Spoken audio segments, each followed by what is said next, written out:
Amém, queridos? Eu convido você a abrir a palavra do Senhor, portanto, no livro de Apocalipse, no capítulo 13. Nós começamos a tratar aí da quarta sessão, que vai do capítulo 12 até o capítulo 14, que trata do dragão, da mulher e dos aliados do dragão, e, além disso, as 7 vozes. Nós já caminhamos aí tratando do capítulo 12, e na semana passada nós fizemos um paralelo com as profecias de Daniel, apontando aí a respeito da besta que emerge do mar, sempre apontando aí para a questão dos reinos, do sistema mundo no sentido político, governamental e bélico, e não focando um ser específico, né? Mas sim um sistema. Inclusive nós vamos tratar um pouquinho, relembrar alguma coisa disso. Mas hoje nós vamos ler a partir do verso 11 do capítulo 13, que fala a respeito da besta que emerge da terra, então, que é o nosso foco de hoje. Então, acompanhe a leitura que farei, diz assim: Vi ainda outra besta emergir da terra. Possuía 2 chifres, parecendo cordeiro, mas falava como dragão. Exerce toda a autoridade da primeira besta na sua presença. Faz com que a terra e os seus habitantes adorem a primeira besta, cuja ferida mortal fora curada. Também opera grandes sinais, de maneira que até fogo do céu faz descer à terra diante dos homens. Seduz os que habitam sobre a terra, por causa dos sinais que lhe foi dado executar diante da besta, dizendo aos que habitam sobre a terra que façam uma imagem à besta, àquela que ferida a espada sobreviveu. E lhe foi dado comunicar fôlego à imagem da besta, para que não só a imagem falasse, como ainda fizesse morrer quantos não adorassem a imagem da besta. A todos os pequenos e os grandes, os ricos e os pobres, os livres e os escravos, faz que lhe seja dada certa marca sobre a mão direita ou sobre a fronte, para que ninguém possa comprar ou vender, senão aquele que tem a marca, o nome da besta ou o número do seu nome. Aqui está a sabedoria. Aquele que tem entendimento, calcule o número da besta, pois é número de homem. Ora, esse número é 666. Bem? Então, irmãos, quando nós olhamos para essa quarta sessão, ainda tratando um pouquinho, né, da besta que emerge do mar, que trata aí no capítulo 13, do verso 1 até o verso 10, nós vemos então que a besta do mar refere-se à reunião de todas as bestas da profecia de Daniel, ou aponta então para todas as nações, governos do mundo ao longo da história. Aqui ela indica o sistema de todos os governos anticristãos do mundo, ou seja, o poder político anticristão. É simbolizado pela besta que emerge do mar. Não podemos perder de foco que o simbolismo de Apocalipse precisa ser checado pela própria Escritura. As chaves para compreender Apocalipse estão na própria Bíblia. E atender ao propósito do destinatário primário, ou seja, os crentes do primeiro século, que era motivá-los, encorajá-los, fortalecê-los. Então, quando nós vemos que essa besta que emerge do mar teria sido golpeada de morte, nós vemos aqui no verso 3 do capítulo 13, depois é citado também no verso 12, ainda tratando sobre a besta que emerge do mar. Você vê que é uma relação entre as duas bestas, né?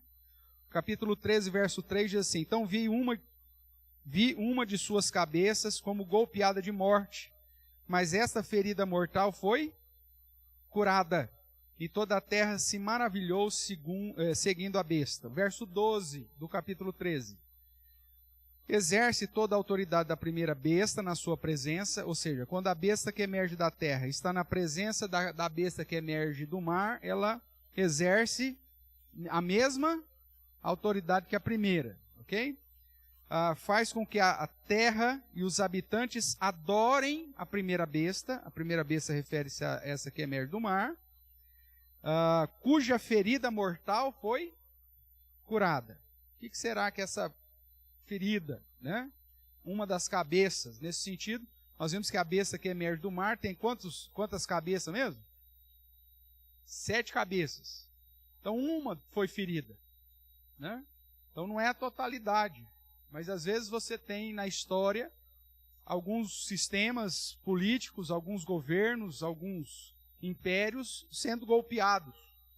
Mas fica tranquila, querido. Mas depois nós vemos essa cabeça da besta sendo curada. Então, isso precisa fazer sentido tanto para os primeiros cristãos, como para nós. É lógico que nós hoje, olhando para a história, nós já vimos tantos governos, sistemas, impérios aparecerem e ruírem, né? Mas provavelmente, nesse sentido aqui, para os primeiros cristãos, a quem Apocalipse foi escrito, a cabeça ferida pode ser interpretada como golpes, então, sob o sistema político, sob o governo. E no caso do primeiro século, talvez seja uma referência ao suicídio de Nero, que era um perseguidor, mas a volta da perseguição com o novo imperador, o Domiciano.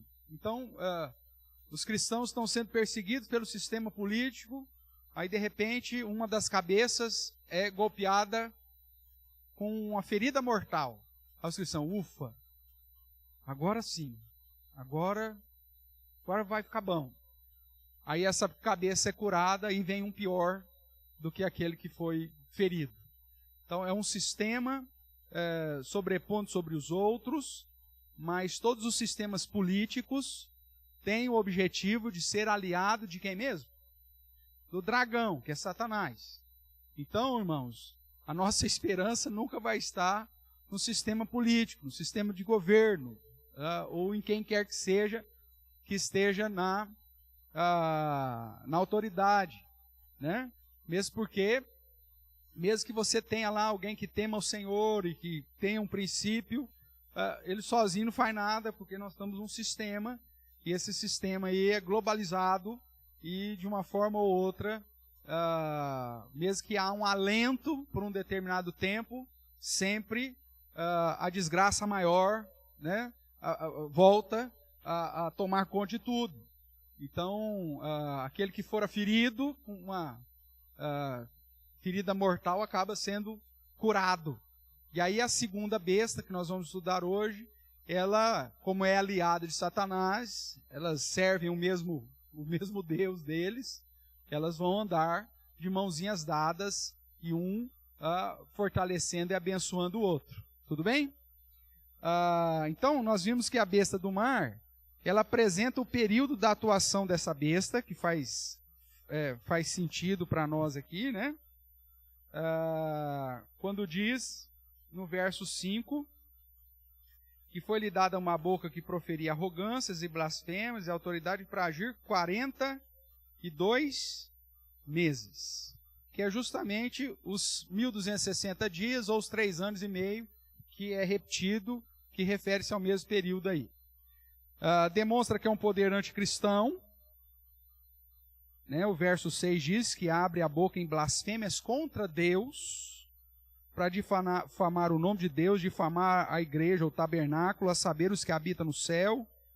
E eles são um sistema perseguidor da igreja. Verso 7.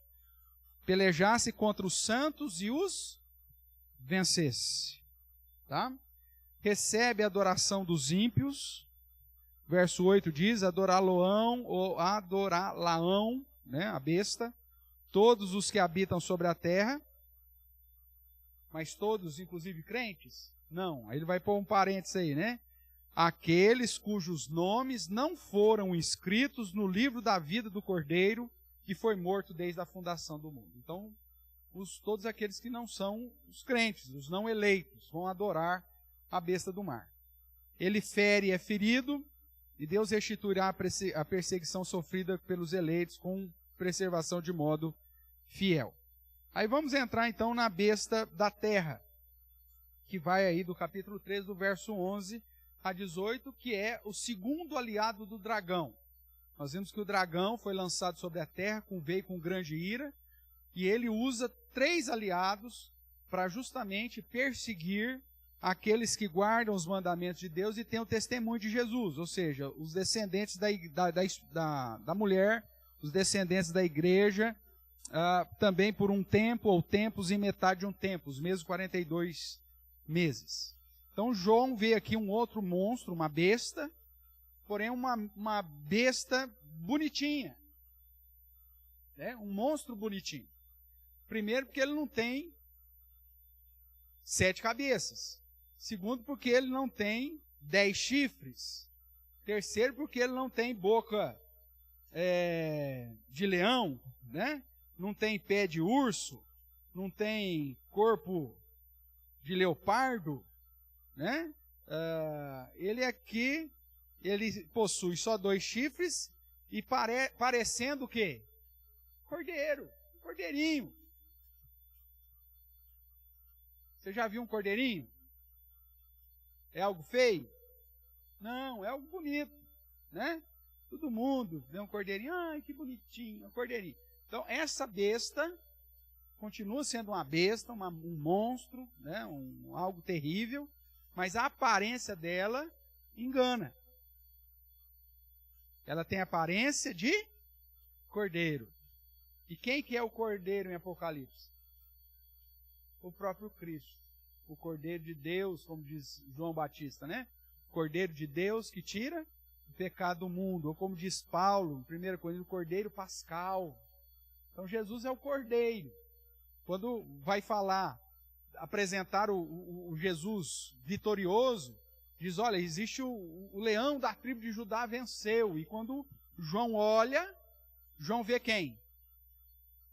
Um cordeiro, como sendo sido morto. Vamos ver lá, capítulo 5. Todo mundo estava chorando, porque ninguém era digno de abrir o livro selado. E aí o verso 5 do capítulo 5 diz assim, todavia um dos anciãos me disse, não chores, eis que o leão da tribo de Judá, a raiz de Davi, são títulos para o Messias, venceu para abrir o livro e os seus 7 selos. Então vi no meio do trono e dos 4 seres viventes e entre os anciãos de pé, o leão, é isso que ele viu? Não, ele viu um cordeiro, como tendo sido morto. E aí esse cordeiro tinha 7 chifres, 7 olhos, que são os 7 Espíritos de Deus enviados por toda a terra, que aponta para a ideia do 7 é a perfeição, ele tem todo poder, chifre é poder, então todo poder, toda a ciência, os 7 olhos, e os 7 Espíritos espalhados por toda a terra, não refere-se a algo literal, é um Espírito só que nós sabemos, o Espírito de Deus é um só, não são 7, mas é a ideia que está presente em todo lugar, que esse cordeiro, portanto, também é onipresente. Então, onipotente, onisciente e onipresente. Então, o cordeiro é usado para apresentar quem? Jesus. Só que nós vemos que essa besta que emerge da terra, ela aparenta. Volte lá para o capítulo 13, verso 11.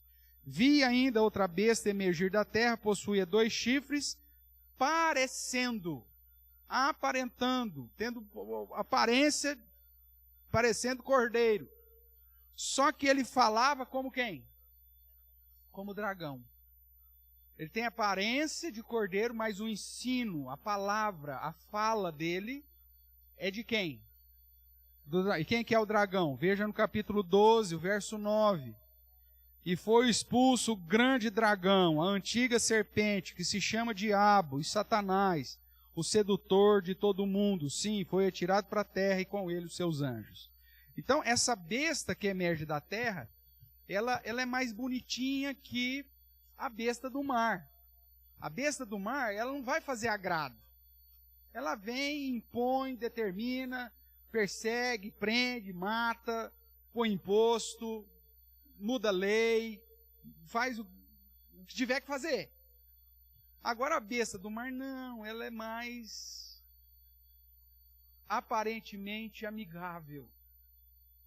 Ela é aquela do que não vai brigar com você. Ela parece um cordeiro. Só que ela vai falar e o ensino dela vem de quem? Então o ensinamento dela é de Deus? Não, não é. Ela vai falar bonito, ela vai falar até em nome de Deus, ela vai fazer sinais, como se fossem sinais vindo do céu. Só que vem tudo de acordo com a eficácia do próprio Satanás. Então, irmãos, esse monstro aí mais bonito, né, ele tem 2 chifres, parecendo cordeiro, mas fala como dragão. Aí está leão, aí está errado na nossa transparência. Aí não sei se na apostila está como leão também. Então marca aí para mim, para depois eu mudar isso aqui. As aparências enganam, né? É dragão. Tá bom? Se estiver errado na apostila aí, você já risca e já arruma. Imita Cristo, que é o cordeiro, mas ensina enganos, como o dragão. Aí agora está certo aí. Como o dragão. Tudo bem? Verso 12. Ele exerce o poder político quando está diante da besta do mar. E ele coopera com a primeira besta. Ele coopera com o sistema político. Ele não tem o poder que a primeira besta tem, 10 chifres, ele só tem 2. Mas quando está junto com a primeira besta, quando eles se encontram, ele também tem autoridade. Ele também exerce governo. Ele também tem o seu poder político. Né? Então é algo que trata de falar, de ensino, mas ao mesmo tempo ele anda no meio do sistema político. Tá bom? Verso 13 diz que ele opera milagres e conduz os homens à adoração idólatra. Veja aí o verso 13. Também opera grandes sinais, de maneira que até fogo do céu faz descer a terra diante dos homens. Seduz os que habitam sobre a terra por causa dos sinais que lhe foi dado executar diante da besta, dizendo aos que habitam sobre a terra que façam uma imagem à besta, aquela que ferida a espada sobreviveu. Então veja, ele é o que faz o meio de campo para que os habitantes da terra reconheçam na primeira besta algo digno de ser exaltado, de ser adorado, de ser reverenciado.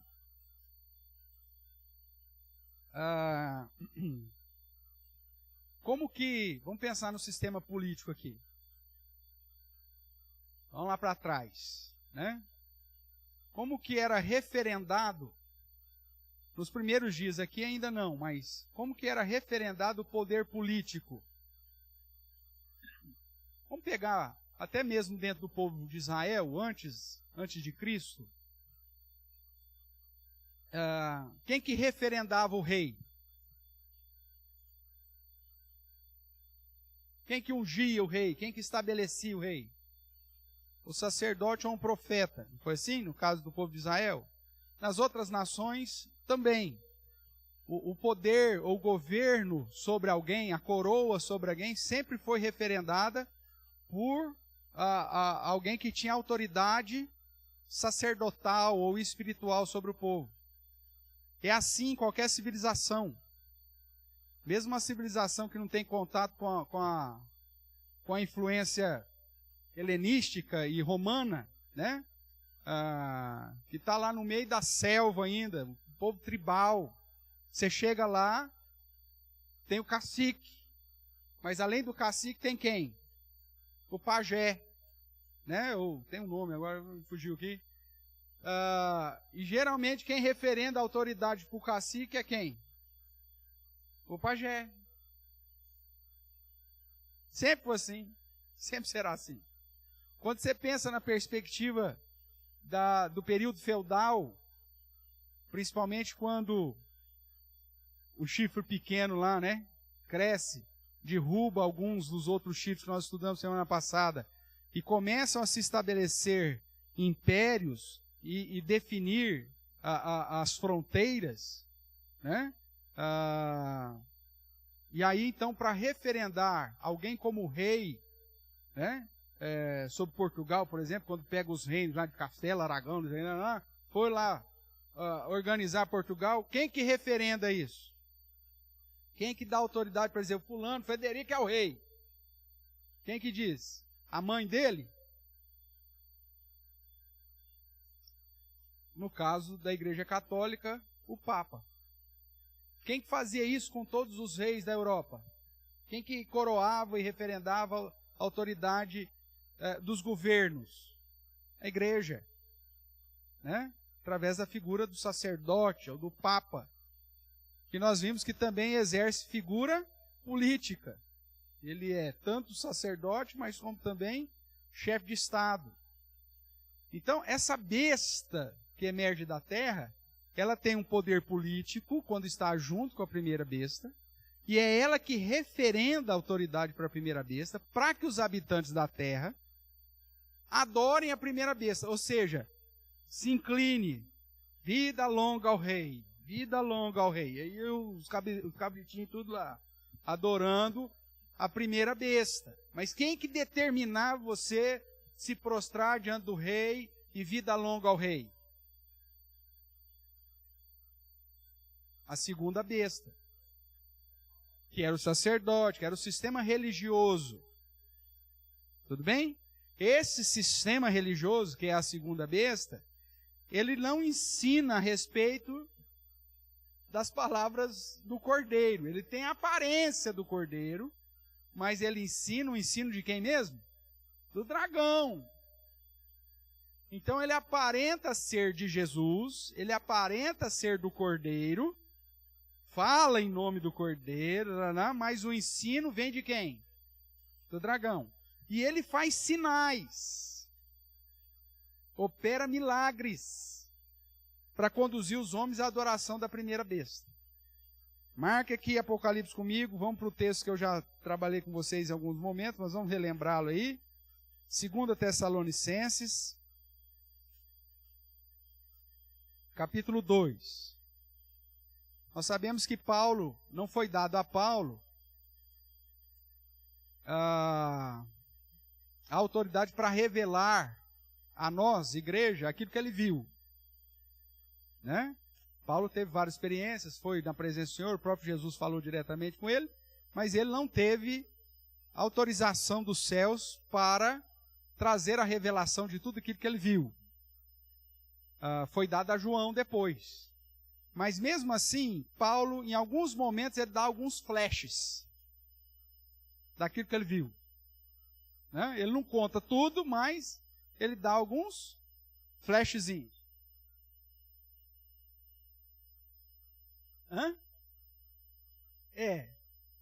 Aí o que ele diz aqui, então, na segunda epístola de Paulo aos Tessalonicenses, a partir do capítulo 2. Ele vai dizer assim: irmãos, no que diz respeito à vinda do nosso Senhor Jesus Cristo, ele está falando das coisas do fim, e a nossa reunião com Ele, nós os exortamos a que não vos demovais da vossa mente com facilidade, nem vos perturbeis, quer por espírito, quer por palavra, quer por epístola, como se procedesse de nós, supondo que tenha chegado o dia do Senhor. Porque muita gente fala, Jesus já voltou. Ele está falando, não. Ninguém de nenhum modo vos engane, porque isso não acontecerá sem que primeiro venha o quê? Apostasia. E seja revelado o homem da iniquidade, o filho da perdição, o qual se opõe e se levanta contra tudo que se chama Deus ou é objeto de culto, a ponto de assentar-se no santuário de Deus, ostentando-se como se fosse o próprio Deus. Vamos trabalhar um pouquinho aqui com essa questão. Então, duas coisas que Paulo apresenta essenciais antes da volta de Jesus. Primeiro, apostasia. Muita gente vai abandonar a fé. O próprio Jesus disse isso lá em Mateus, no sermão escatológico. E a segunda situação é que seja revelado aí o homem da iniquidade, o filho da perdição, que é o que Daniel comenta, e que nós vimos lá, que não refere-se necessariamente a uma pessoa, especificamente. Porque ele coloca assim, no verso 4, o qual se opõe e se levanta contra tudo que se chama Deus, ou é objeto de culto, a ponto de se assentar no santuário de Deus, ostentando-se como se fosse o próprio Deus. Nós sabemos que, no estudo da etimologia da palavra, anticristo não refere simplesmente àquele que é contra Cristo, mas é aquele que se coloca no lugar de Cristo. Então, quando nós fazemos um paralelo dessa palavra de Paulo lá com o Apocalipse, em relação à besta que emerge da terra, a besta emerge da terra, ela não vem falar nada contra Deus, mas ela vem se colocar como se fosse o próprio Deus. Ela tem a aparência do cordeiro. É o cordeiro? É Jesus? Não, não é o cordeiro, mas aparenta ser o cordeiro. Ele vai querer se assentar no santuário, ele vai querer receber a adoração que seria de Deus.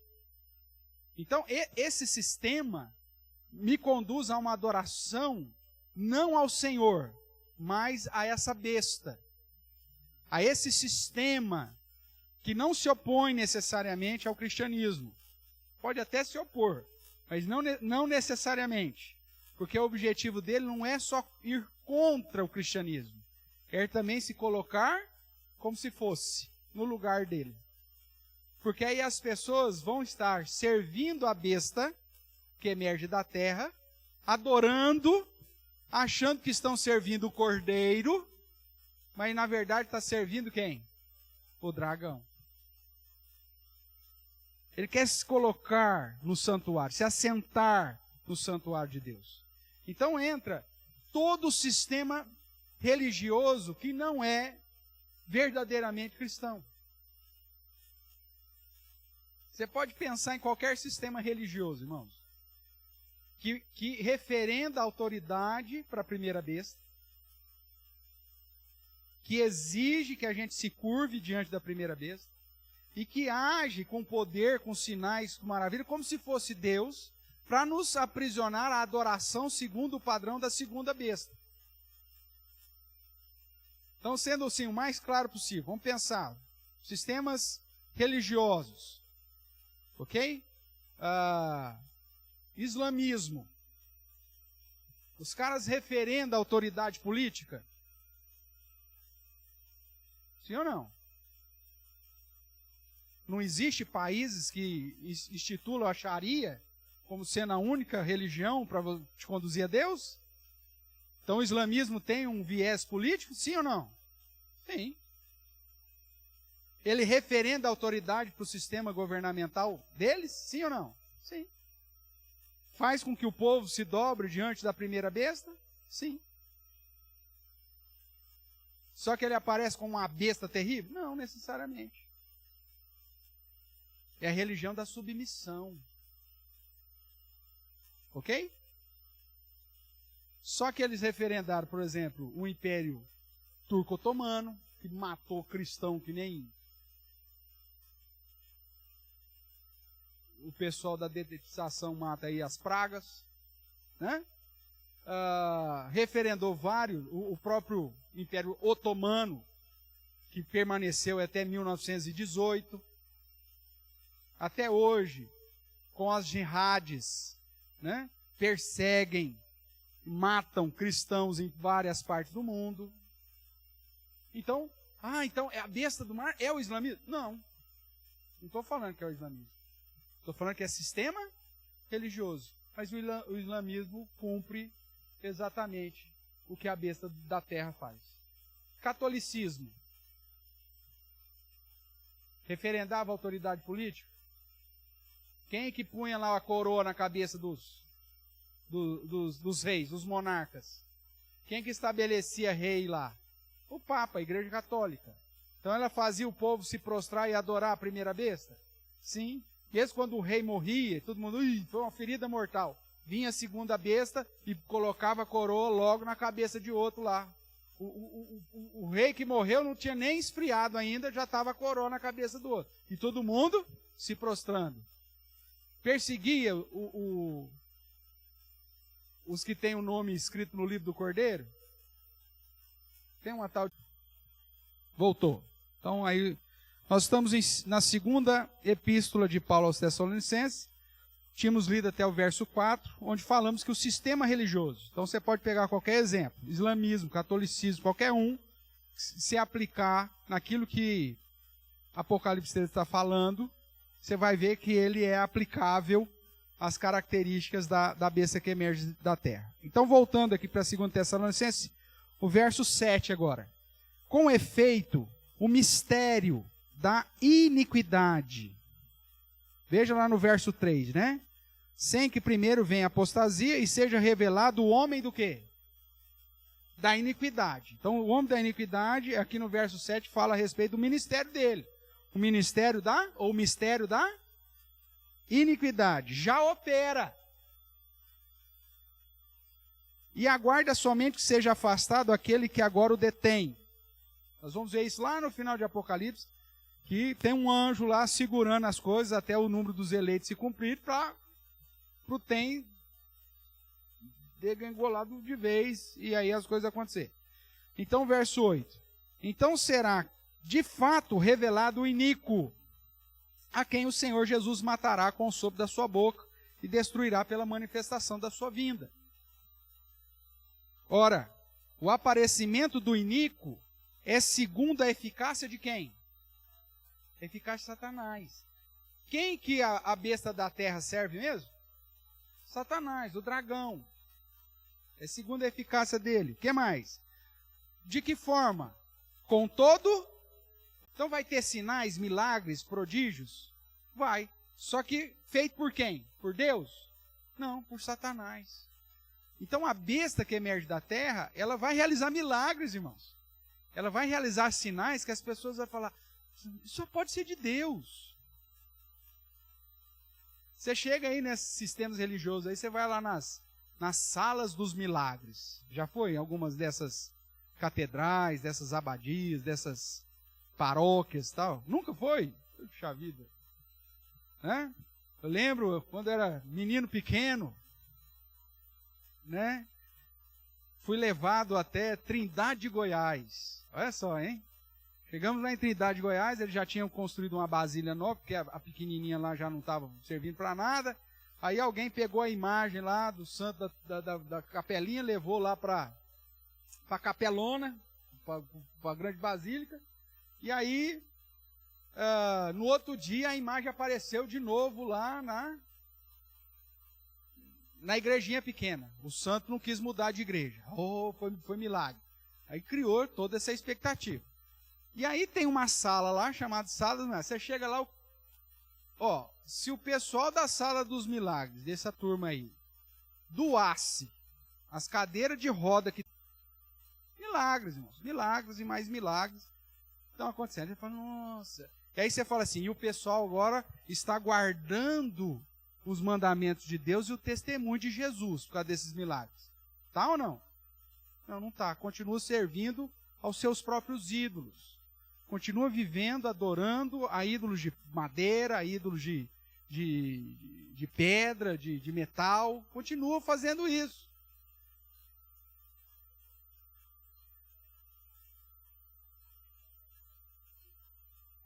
Cheia desse negócio de milagre. Então veja. Milagres, irmãos, significa que é a atuação de Deus? Não necessariamente. A palavra de Deus já nos diz para tomarmos cuidado com as nossas vistas. A nossa fé tem que estar pautada naquilo que a Bíblia diz e não naquilo que se vê. Porque sinais, poderes e manifestações miraculosas podem ser feitas segundo a eficácia de Satanás. Isso desde os tempos antigos. Você pega lá Moisés. Quando Moisés foi lá falar com o faraó e Deus tinha dado a ele alguns sinais para para provar que Deus tinha falado com ele, né? Que era pôr a mão no peito lá, tirar a mão do peito, ficar com lepra, pôr a mão de novo, ficar limpinho, lembra disso? Pegar lá o cajado lá, pôr o cajado vira cobra, lembra disso? O que os magos do Egito fizeram? A mesma coisa. E fizeram segundo a eficácia de quem? Satanás. É lógico que a cobra de Moisés engoliu a cobra deles, mas eles fizeram. Satanás vai... Por quê, irmãos? A besta que emerge da terra, qual que é o objetivo dela? Se aparecer como o cordeiro, para enganar as pessoas, para ao invés de adorar o verdadeiro cordeiro, adorar o falso. Isso. Mas é aquele que está querendo no lugar de Cristo. Que não necessariamente é um indivíduo, mas é também um sistema. Como também, né, aqui é o falso profeta que a gente fala, né? Como o anticristo, também o falso profeta, você tem vários. Obviamente que quando Jesus voltar vai ter um específico. Não, mas durante toda a história dos 42 meses, que é desde a primeira vinda de Cristo até o final, vão surgir muitos anticristos e vão surgir vários falsos profetas, que vão fazer milagres e que vão se colocar como se fosse o próprio Deus. O que mais aqui que Tessalonicenses vai nos dizer? Verso 9. Ora, o aparecimento do iníquo, então, é segundo a eficácia de Satanás, com todo poder, sinais, prodígio, a mentira, e com todo engano de injustiça aos que perecem, porque não acolheram o amor da verdade, ou seja, não acolheram a palavra, não acolheram o amor da verdade para ser salvo. A palavra é a verdade, Jesus é a verdade, não acolheram o verdadeiro cordeiro, Jesus, e nem a palavra, que é a revelação que ele traz. Verso 11. É por esse motivo, pois, que Deus lhes manda, é Deus permitindo que a besta que emerge da terra realize sinais, prodígios, para que aqueles que não amaram a verdade sejam enganados por ela. E se você chega para essa pessoa que adora a besta que emerge da terra, e você fala para ela, gente, está errado isso, ela fica brava contigo. Porque ela vai falar, não, mas eu tive experiências, eu vi curas, eu vi isso, eu vi aquilo, eu vi a imagem de não sei quem, apareceu e falou comigo. Claro. Operação do erro. Para darem crédito à mentira. A fim de serem julgados todos quantos não deram crédito a quê? A verdade, a Cristo, a sua palavra. Antes, pelo contrário, deleitaram-se com a injustiça. Então, o que Paulo está apresentando aqui como operação do erro, irmãos, ação já desse mistério da iniquidade, segundo a eficácia de Satanás, é o ministério da besta que emerge da terra. Que seria todas as falsas religiões, todas as filosofias, todas as ideologias do verdadeiro Deus. Voltando lá para Apocalipse, capítulo 13, verso 14,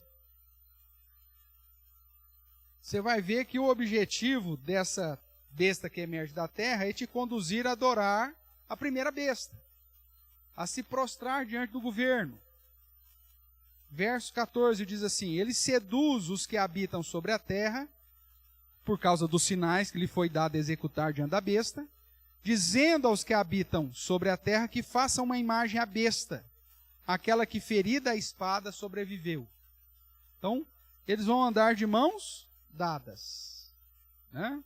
E lhe foi dado comunicar fôlego à imagem da besta, para que não só a imagem falasse, como ainda fizesse morrer quantos não adorassem a imagem da besta. Mais uma situação bíblica aqui, que aponta como chave para você entender isso aqui. Lembra, nós vimos que há uma relação muito grande da besta que emerge do mar com as profecias de que livro mesmo? De Daniel. Você vai ver que lá em Daniel também, a besta que emerge do mar queria ser o quê?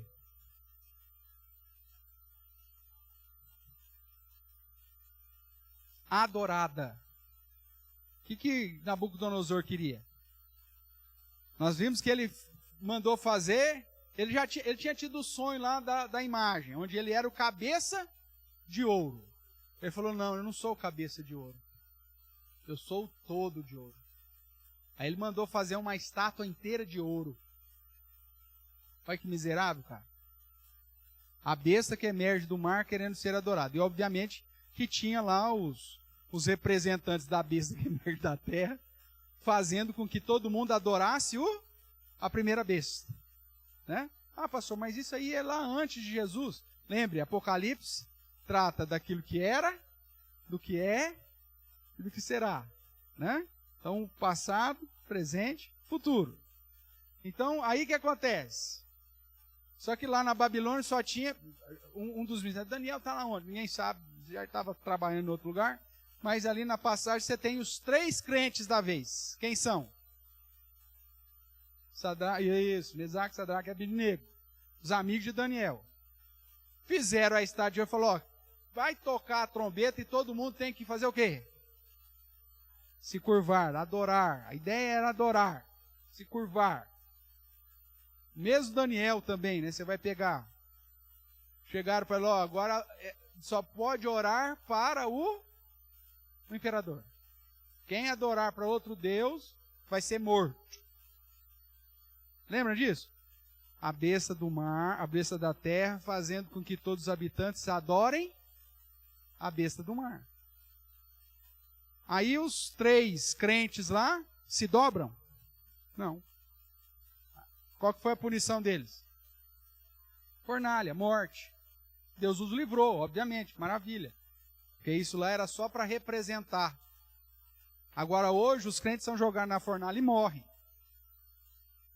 Quem não adora hoje, morre.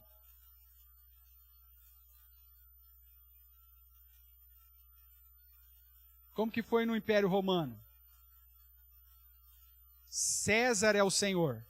Aí você chega e fala assim, ele serve de luz, acende lá para ficar queimando lá.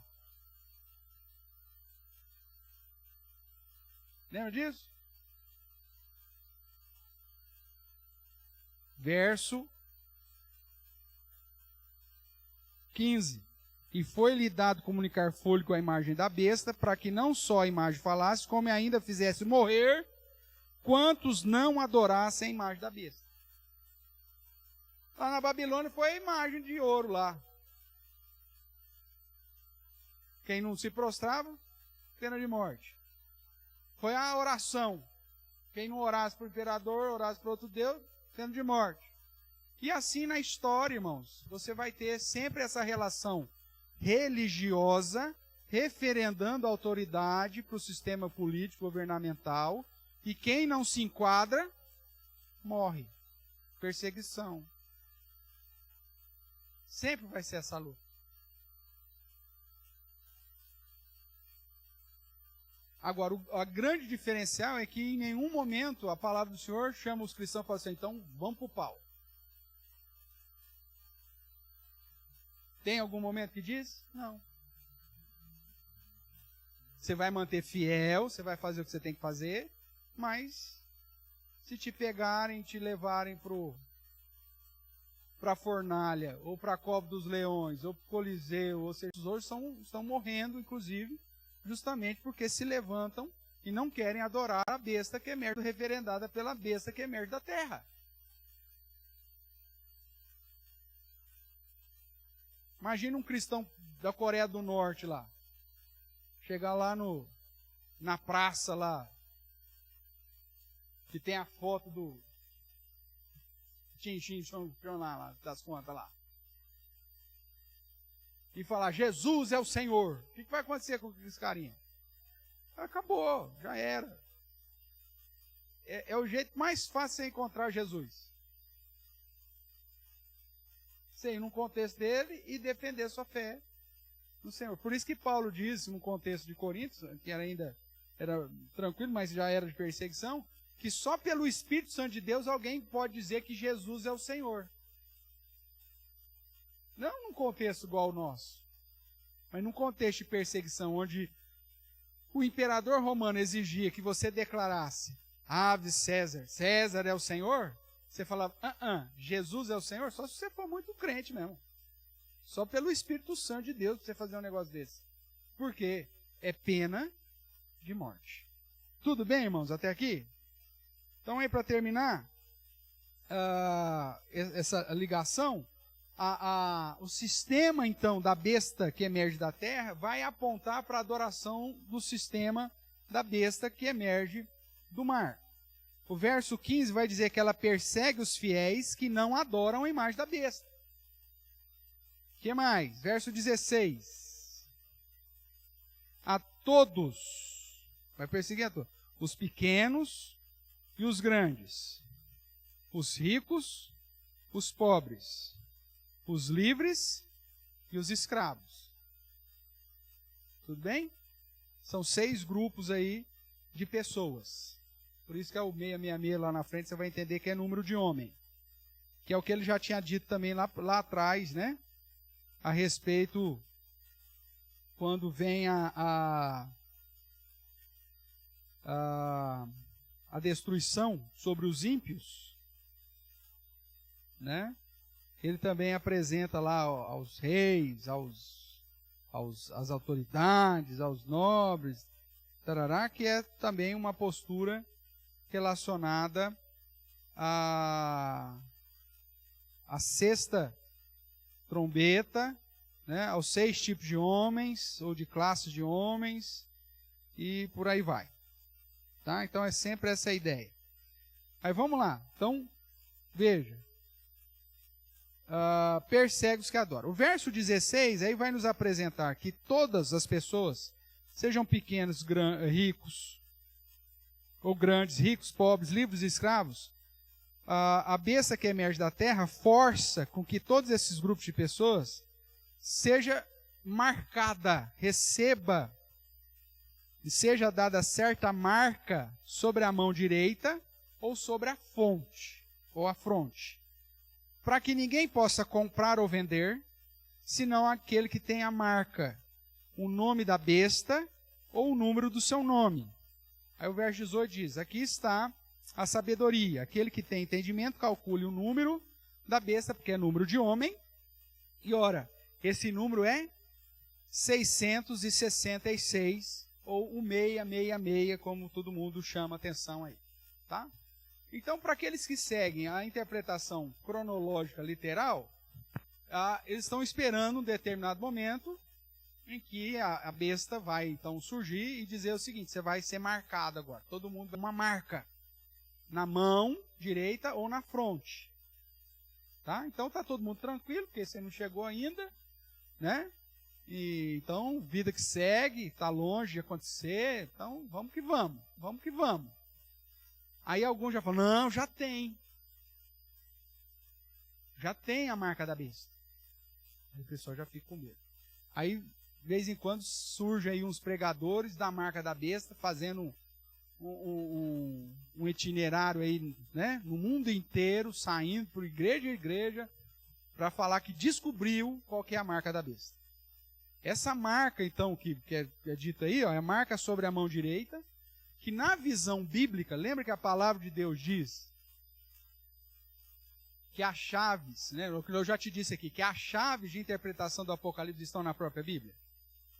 Sim. Vamos lá, vamos fazer aqui, antes de eu entrar propriamente aí. Deuteronômio, capítulo 11, vamos para o capítulo 6. Deuteronômio, capítulo 6.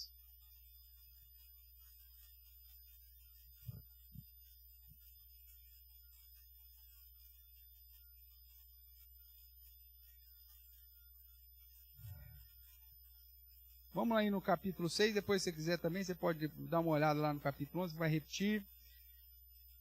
Mas vamos lá. No capítulo 6 nos é dito assim, verso 3. Ouve, pois, ó Israel, e atentem com os cumprires, para que bem te suceda e te multipliques na terra que mana leite e mel, como te disse o Senhor, Deus de teus pais.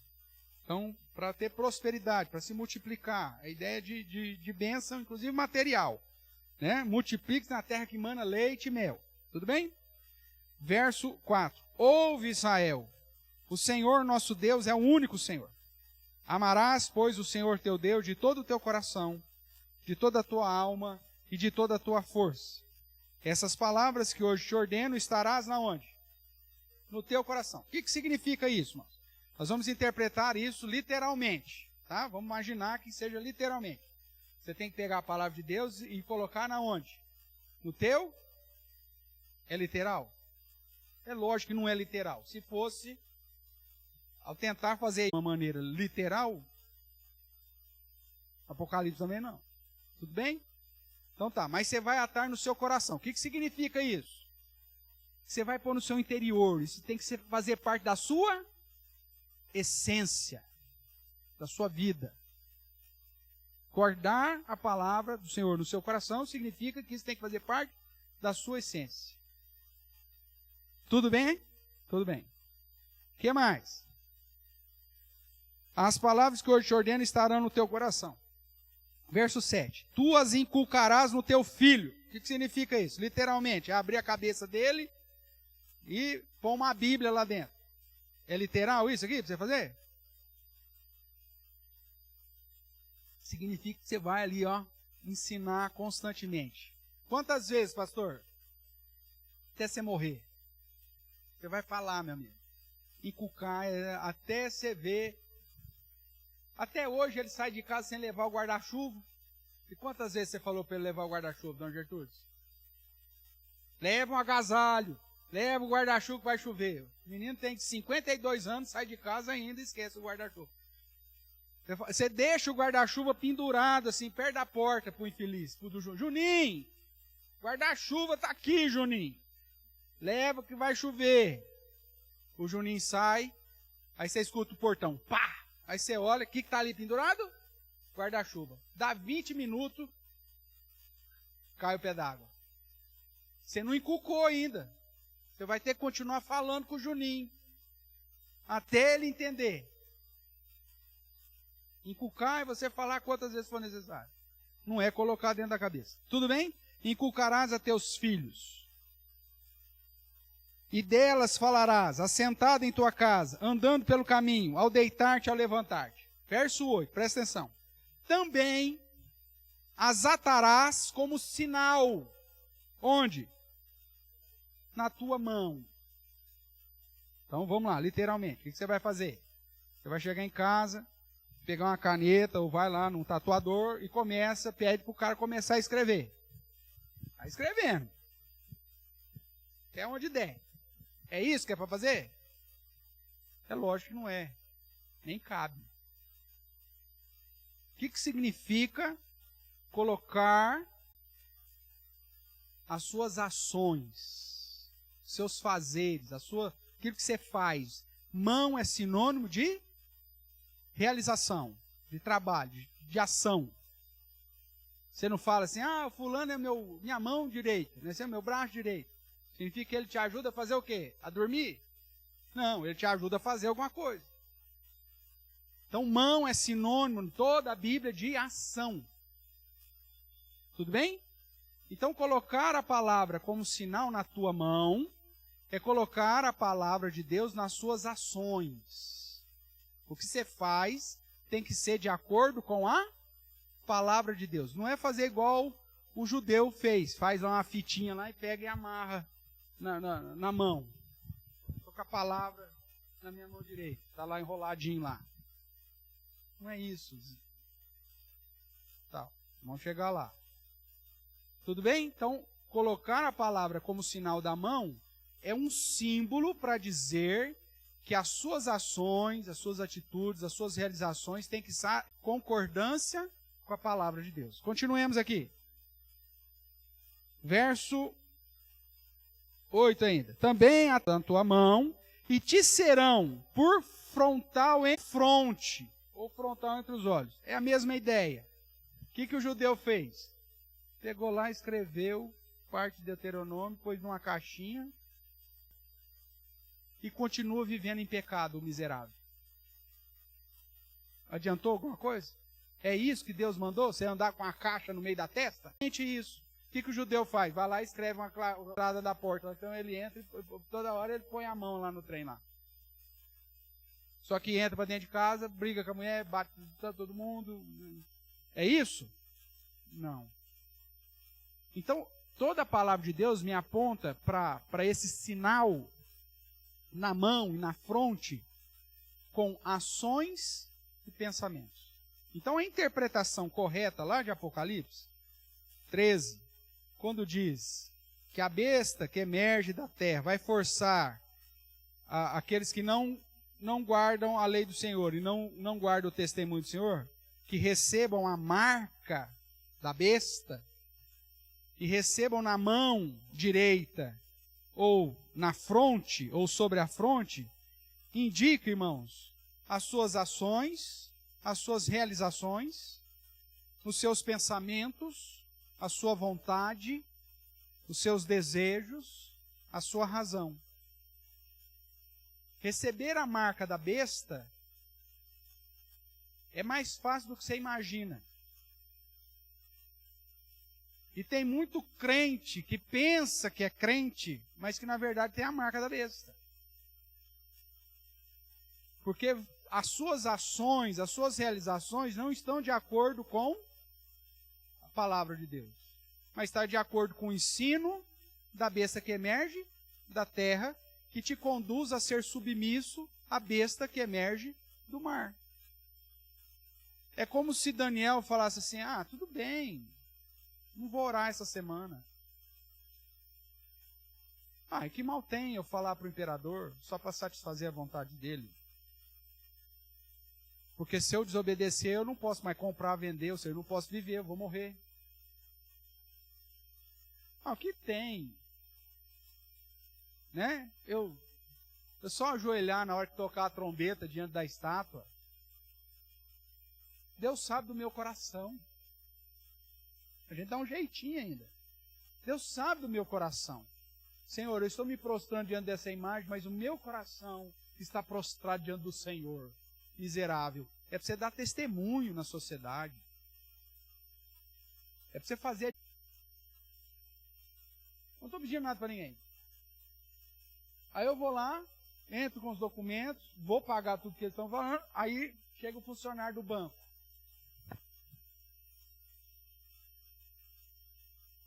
Serva da besta. Chega para mim e fala assim, mas para aprovar o seu contrato aqui, o senhor tem que comprar um produto do banco. O senhor tem que fazer um PIC, ou o senhor tem que fazer um seguro, ou o senhor tem que, sei lá, né?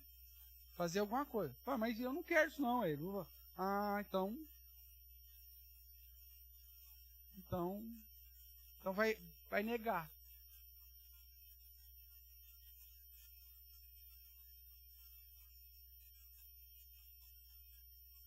Tudo bem?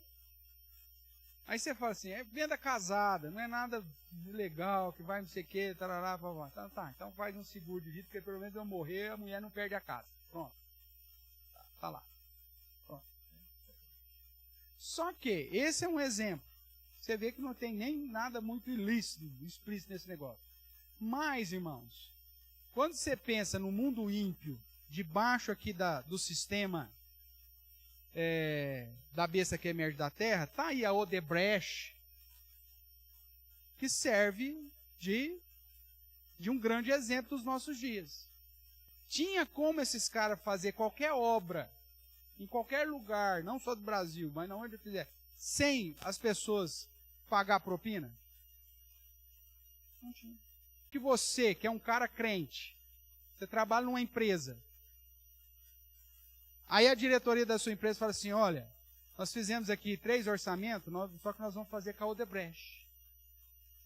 E você sabe que nós vamos ter que pagar um tanto por fora aí. Você é cristão, o que você faz? Se você não faz, meu amigo, você não vai mais comprar, não vai vender. Mas se você faz, o que você está recebendo na sua mão? A marca do quê? A marca da besta. Olha só que dificuldade.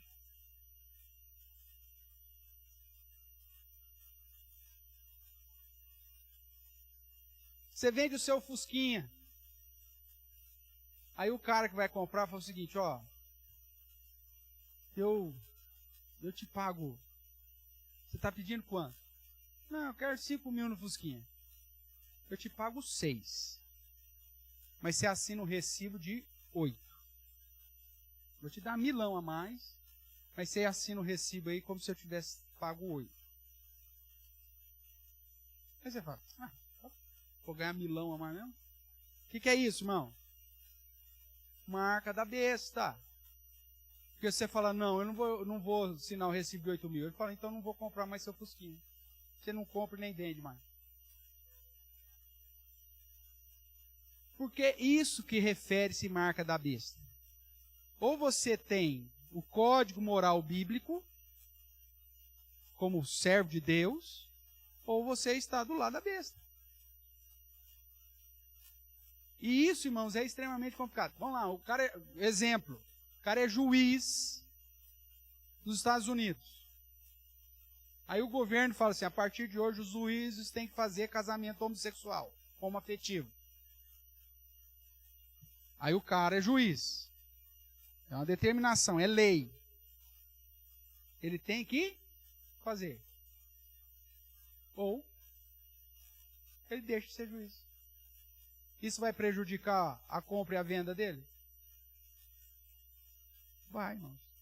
Eu estou falando de coisas que acontecem com a gente todo dia. Todos nós, ninguém está isento aqui.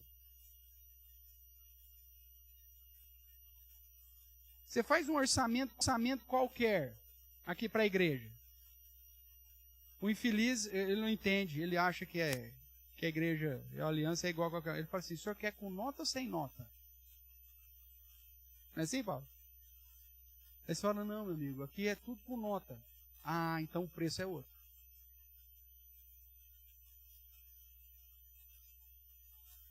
A gente paga mais para poder fazer as coisas certas. E às vezes o sem nota é algo assim, você fala, caramba, como que o cara vai me cobrar tudo isso a mais por causa da nota? Fala, não, meu amigo, faz o preço normal e eu pago o imposto do Zé, então. Vai ficar mais barato. Não. Porque ele já faz para te pressionar a não comprar com nota. O que é isso? Feitos, pensamentos. Marca da besta. E aí ele vai chegar para... Lembra que ele é como o cordeiro, mas o ensino dele é do dragão. Ele vai chegar para você, igual a situação que eu coloquei assim. Não tem problema. Dobra-se diante da estátua, da imagem, mas o seu coração está prostrado diante de Deus. Só que aí você tem todo o reino vendo o que você está fazendo. O seu testemunho. Só que ele vai te dar um argumento que na sua cabeça faz sentido. Mas realmente, né, o importa é o meu coração com Deus, né? É o meu coração. Não tem problema, né? Eu ir lá, comer um docinho de Cosme e Damião. Eu agradeço antes, eu falo, Senhor, eu te dou graças por esse pirulito, por essa maçã do amor do Cosme e Damião. E como? Qual que é o problema? Não tem problema. Mas as pessoas estão, nossa, olha lá. O filho do Igor, da Lorena, da igreja, foi lá na festica do Damião. É o testemunho, irmãos. É o testemunho. Ah, qual problema tem eu ir lá na festa junina lá para comprar um frango assado? Meu amigo, tem 300 lojas de frango assado que vende frango assado nos 52 final de semana do ano. Não, mas você tem que ir lá porque na galinha do Padre Zé é mais gostosa. O frango dele lá é mais... Para com isso, Zé Ruel. É testemunho.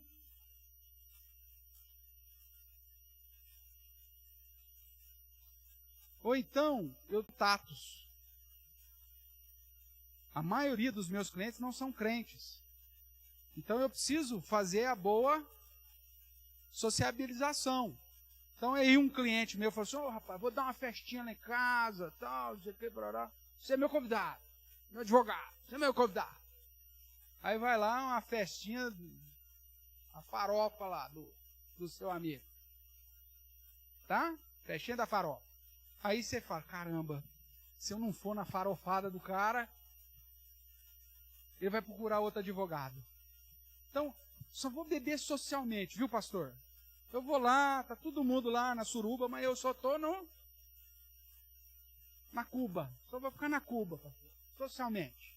E pus mais Coca-Cola do que os livros, é bem fraquinho mesmo. Mas, porque senão eu vou perder o meu cliente. E é o meu maior cliente, pastor, não posso perder. Você não vai comprar nem vender. Se você resolver não ter a marca da besta. Tá ficando claro qual que é o tamanho do prejuízo aqui, irmãos?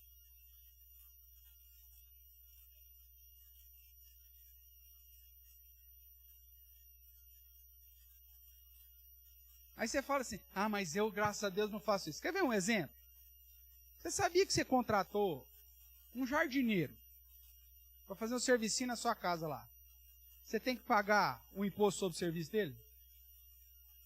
Porque se ele está lá, cortando lá cortar o dedo igual um outro aí que tem por aí, você é responsável? E se você não pagou o imposto, não pagou o INSS para ele, você que vai arcar com tudo? Sabe aquele carinha que você fala, me ajuda, eu preciso, eu estou sem nada em casa, deixa eu tirar o matinho aqui da calçada. Aí você fala assim, tá bom, meu amigo, cincão, tá bom, vou te ajudar. Aí o infeliz lá, cincão, ele se cai lá, bate a cabeça na sua sarjeta, e alguém fala assim, estava trabalhando com o crente aí, ó. Não, refere-se ao poder religioso anticristão, que vai mudar as suas ações e o seu pensamento, para que você adore o sistema político, para que você entre no esquema. Sei que o nosso tempo aí está meio, mas só para não perder aqui a sequência, muito se diz sobre a marca da besta, o 666. Você provavelmente já ouviu que é um chip. Nós estamos sem transparência aqui, caiu depois, né? Eu não liguei, né? Estou achando que estou abafando aqui para vocês. Com as minhas imagens.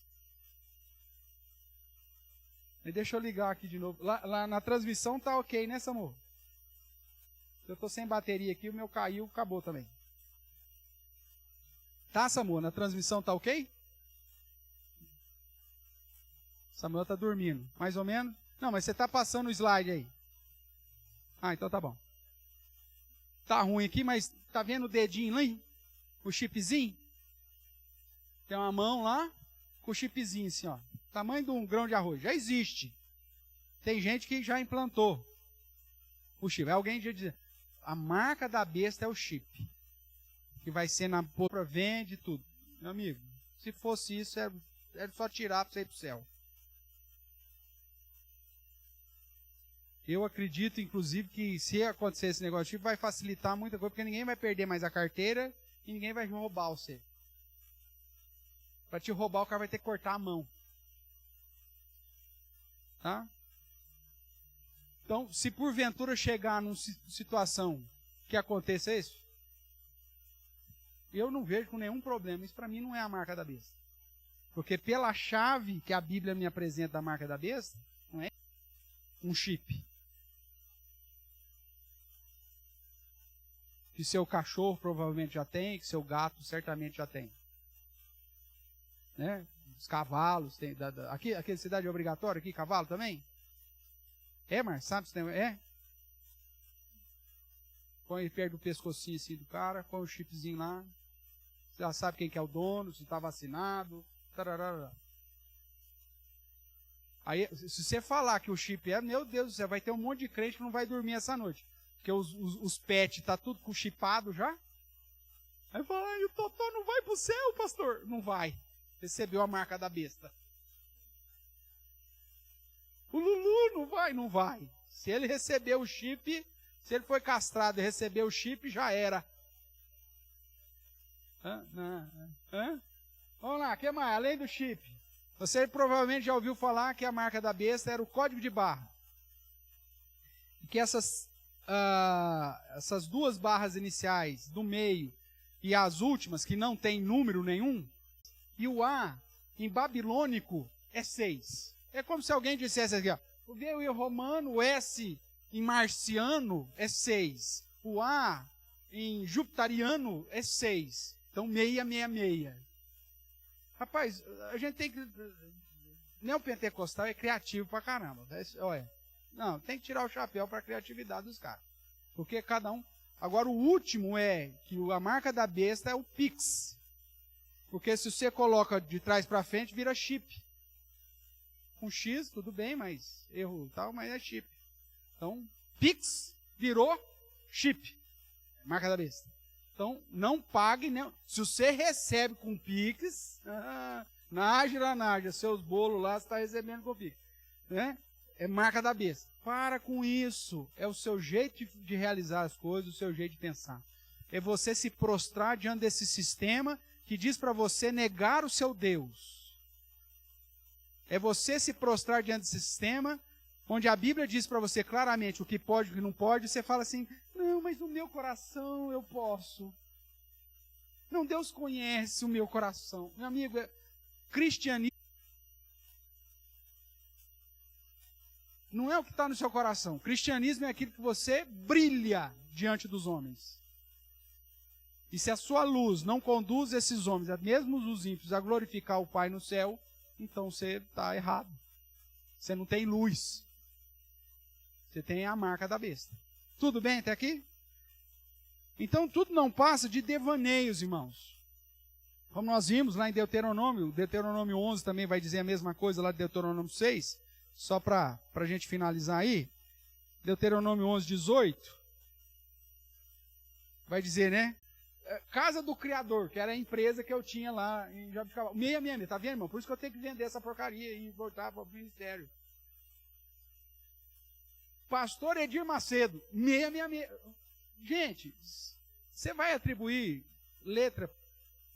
número para letra, e aí você vai procurar o que vai dar.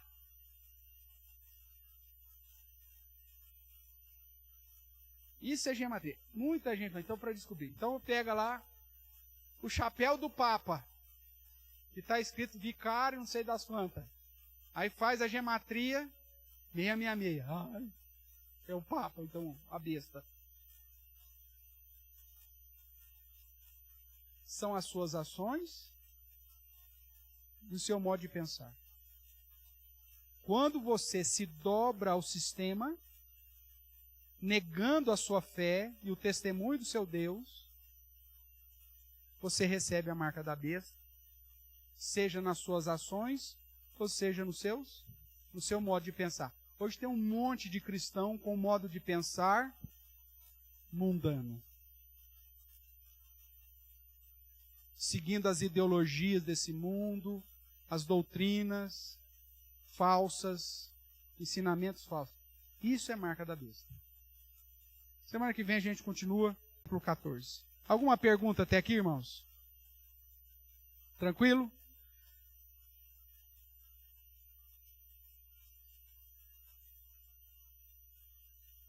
Mas aqui lá é uma questão para mostrar da religião deles, né? E no caso das mulheres, quem é casada, né?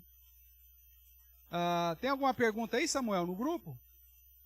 Não, tá tranquilo? Irmãos, esteja muito mais atento ao seu padrão moral de testemunho do que qualquer outra situação que alguém inventa aí, né? Alguns dizem que é o Mondex, né? Tem várias situações. Cuidado com isso.